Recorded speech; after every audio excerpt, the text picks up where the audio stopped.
राणा सांगा आज न होते तो क्या पता पूरे देश की सुन्नत हुई होती। 6 से 57 इस्लामिक राष्ट्र हो गए, भारत भी वही हुआ होता। औरंगजेब को किस रूप में लोग अपना आदर्श मानते हैं? जहां भी इस्लामिक मुसलमानों की संख्या ज्यादा है, वहां उनके छत पे परमानेंट पत्थर का टुकड़ा रखा रहता है। को जब मौका मिले पत्थरबाजी करते हैं, हिंदुओं को प्रताड़ित करते हैं। उनका यही काम है बिल्कुल एकदम। को मंदिरों से नफरत है, मंदिरों से इतना ही नफरत तो वो अपना खतना करवा लें, इस्लाम स्वीकार कर लें, वो भी दंड मिलेगा इसका। वहां पर जो खबरें आ रही हैं हिंदुओं का पलायन जारी है, इसके साथ ही औरंगजेब पर बड़ा विवाद हुआ। हम आज चर्चा करेंगे गाजीपुर जिले के विश्व हिंदू परिषद के जिला अध्यक्ष विनोद उपाध्याय जी से। विनोद जी, आपका बहुत बहुत स्वागत है। जी सुनील, धन्यवाद। आपके सभी दर्शकों का बहुत बहुत धन्यवाद, सादर आभार। विनोद जी, जो चर्चाएं हो रही थी, अगर बीच में आपने भी देखा, मुर्शिदाबाद में जो हुआ, मैं कहूं जो भारत दूसरे देशों के लिए हम संदेश देते हैं, लेकिन क्या हमारे यहाँ हिंदुओं पर अत्याचार हो रहे हैं? और मैं देख रहा हूं कि वहां के नेता अटपटांग बयान दे रहे हैं। ये काफी दुखद है।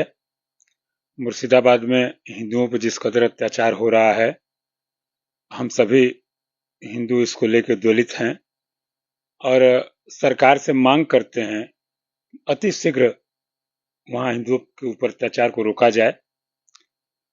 ऐसे तो जहां भी हिंदुओं की संख्या घटी है, जहां मुस्लिम की आबादी बढ़ती है, वहां हिंदुओं पर अत्याचार होता ही है। लेकिन हमें दुख इस बात का है कि ये भारत में, जहां की हमारी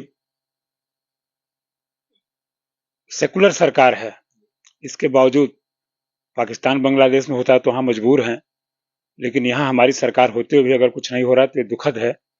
और हम सरकार से मांग करते हैं कि जैसे भी हो सके हिंदुओं के ऊपर अत्याचार अति शीघ्र रोका जाए, जितना जल्दी जल्दी रोका जाए उसका निराकरण कराया जाए। वहां के अत्याचारी, आतंकवादी, आतताई जो भी हो, उनको कड़ी से कड़ी सजा दी जाए। अगर विनोद जी हम आपसे पूछे, जैसे बंगाल में धार्मिक प्रयोजन है, कार्यक्रम है, हनुमान जयंती पर भी बहुत सारे ऐसे वीडियो न्यूज चैनलों में दिखाए जा रहे हैं, जहां पर छत के ऊपर ईंट पत्थर रखा गया है और जो नीचे वहां के भक्त हैं जा रहे हैं, उन पर हम कहें बरसाया जा रहा है। आपने भी देखा। अब बात हो रही है कि मान लीजिए नरेंद्र मोदी जी का जो कार्य है और पूरे विश्व को जो संदेश दिया जा रहा है, लेकिन क्या भारत की छवि को यहाँ पर खराब किया जा रहा है? बंगाल में ममता बनर्जी, हम कहें जिस तरीके से, वो उल्टा आरोप सरकार पर लगाती हैं। ममता जी को ईश्वर सद्बुद्धि दे। हम लोग काफी दुखी हैं उनके व्यवहार से। वहां हिंदू लगातार प्रताड़ित हो रहा है, लेकिन उनके कान पे जू नहीं रेंगती है। वो मुस्लिम तुष्टीकरण में ही मशगूल हैं। और ये पत्थर वाली जो बात आप कहें, ये तो मतलब जहां भी इस्लामिक मुसलमानों की संख्या ज्यादा है, वहां उनके छत पे परमानेंट पत्थर का टुकड़ा रखा रहता है। इनको जब मौका मिले पत्थरबाजी करते हैं, हिंदुओं को प्रताड़ित करते हैं। जहां इनकी संख्या है, उनको उनका यही काम है बिल्कुल एकदम। तो मैं सरकार से चाहूंगा वहां धारा 356 लगा के राष्ट्रपति शासन लगाए, या जैसे भी हो सके। मेरा कहने का मतलब राष्ट्रपति शासन लगाना ही नहीं है, आप केंद्रीय बल भेज के वहां लॉ एंड ऑर्डर मजबूत करें, हिंदुओं का पलायन रुके। कई सौ परिवार वहां से जाके कैंपों में निवास करके अपना जीवन यापन कर रहे हैं।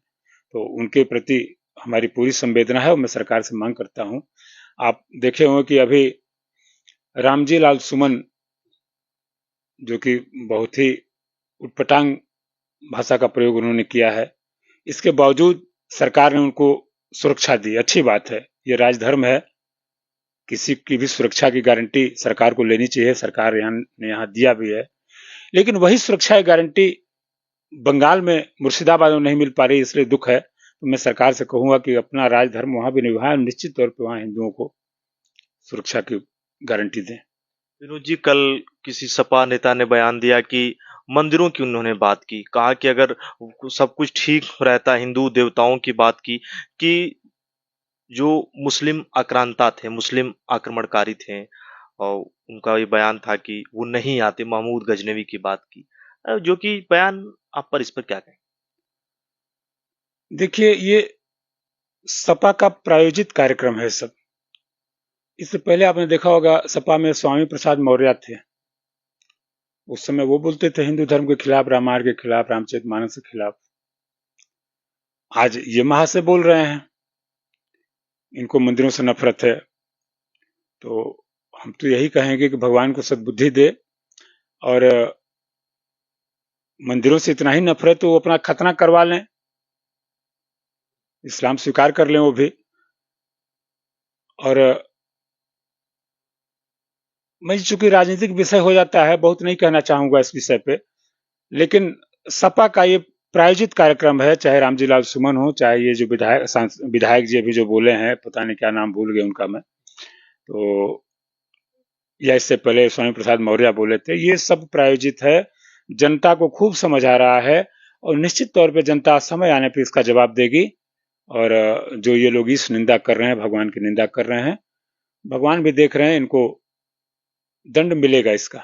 अगर विनोद जी हम आपसे पूछे, फिर अखिलेश जी का ये बयान आता है कि जो सपा के नेता हैं वो ऐसे उटपटांग बयान देने से बचे, तो दूसरी ओर राणा सागा पर उल्टा बयान दिया जा रहा है। मैं कहूं कि जो हमारा इतिहास है उस जो हमारा भारत का इतिहास है उसको कुरेदने की कोशिश। आखिर जो विपक्ष का प्रेम है, मैं कहूं जो मुगल थे, मुगल हम कहें आक्रमणकारी, जिन्होंने पूरी व्यवस्था को ही तहस नहस कर दिया भारत की, इतना प्रेम क्यों? बस वो चुनाव के मद्देनजर मुस्लिम तुष्टीकरण, मुसलमानों का वोट लेने के लिए, बाकी कोई प्रेम नहीं है उनका।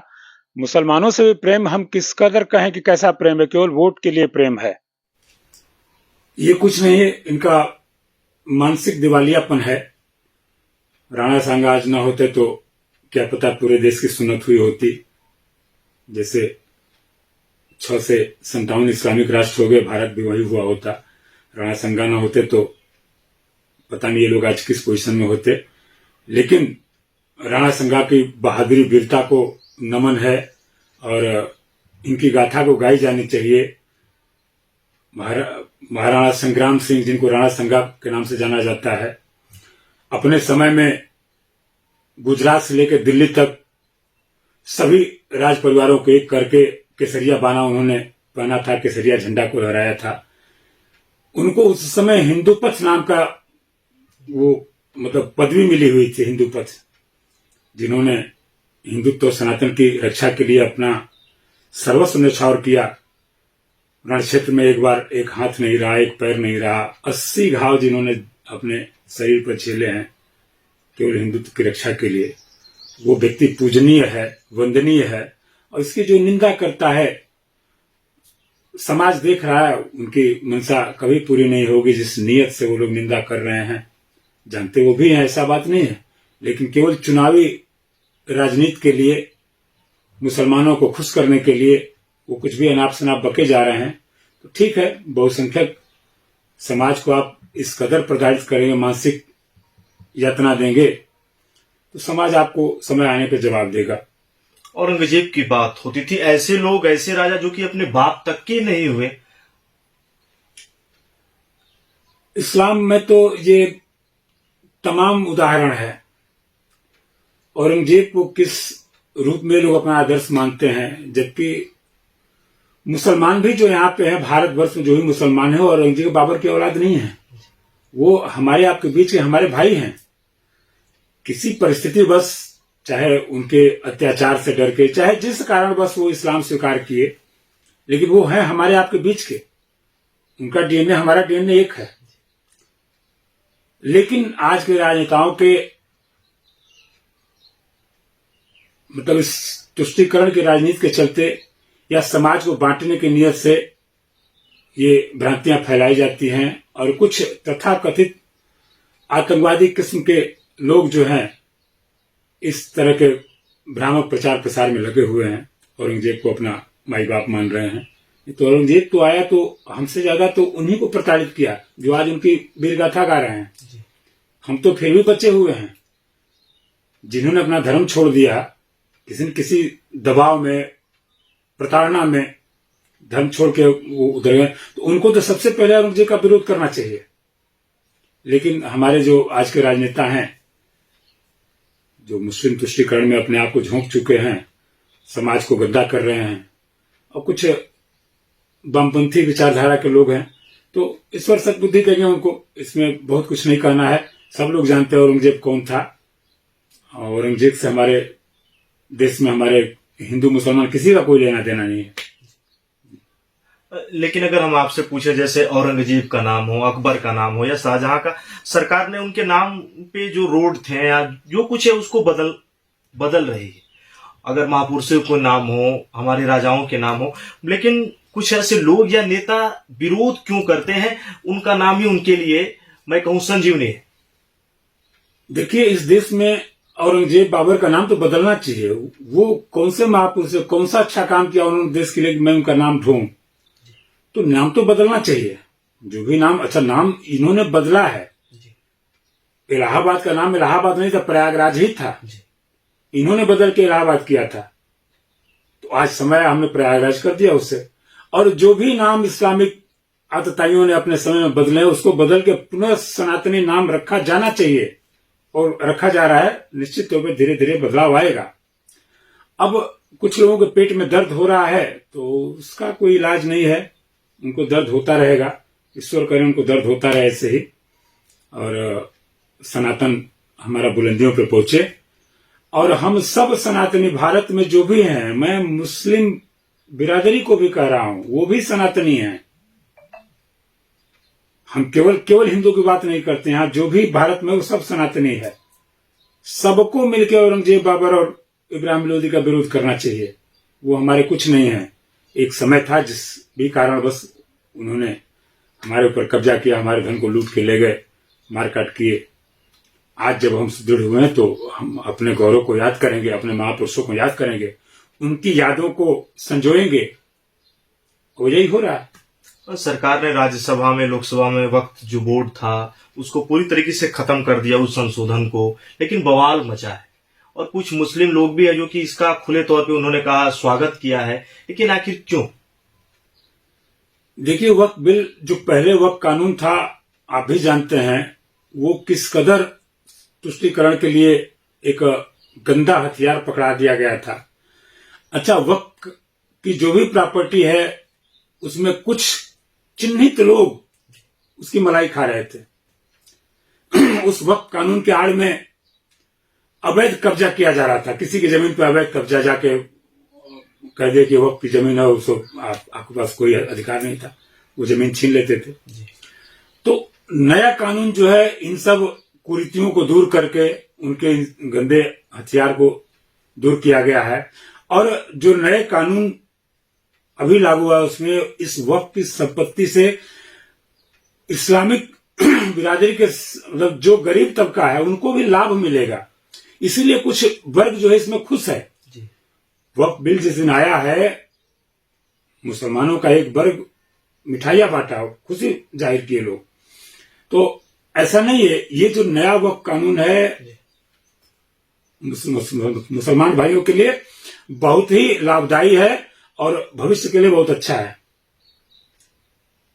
और जो कुरीतियां थी, जो इसमें गंदगी थी, वो दूर हुई है। हमारे समाज में जो एक डर था वक्फ कानून को लेके, एक जो ये लोग वक्फ कानून के आड़ में धर्म परिवर्तन कराते थे आदिवासियों का, ये सब नहीं होगा। समाज हमारा विकास की राह पे चलेगा। इस वक्त के प्रॉपर्टी से गरीब मुसलमानों का भी विकास होगा। खास मुलाकात विश्व हिंदू परिषद के जिलाध्यक्ष विनोद उपाध्याय जी के पास सीधा सवाल, और बहुत सारे पहलुओं पर इन्होंने बारीकी से बताया। गाजीपुर जिले में जहां पर भी सनातन की अलग को हमेशा जगाया जा रहा है, धार्मिक कार्यक्रमों में बढ़ चढ़कर विश्व हिंदू परिषद के लोग और स्वयं जिलाध्यक्ष विनोद उपाध्याय जी वहां पर हिस्सा लेते हैं। इन्होंने बारीकी से बताया। विनोद जी, आपने इतना समय दिया, आपका बहुत बहुत धन्यवाद। बहुत बहुत धन्यवाद सुशील जी।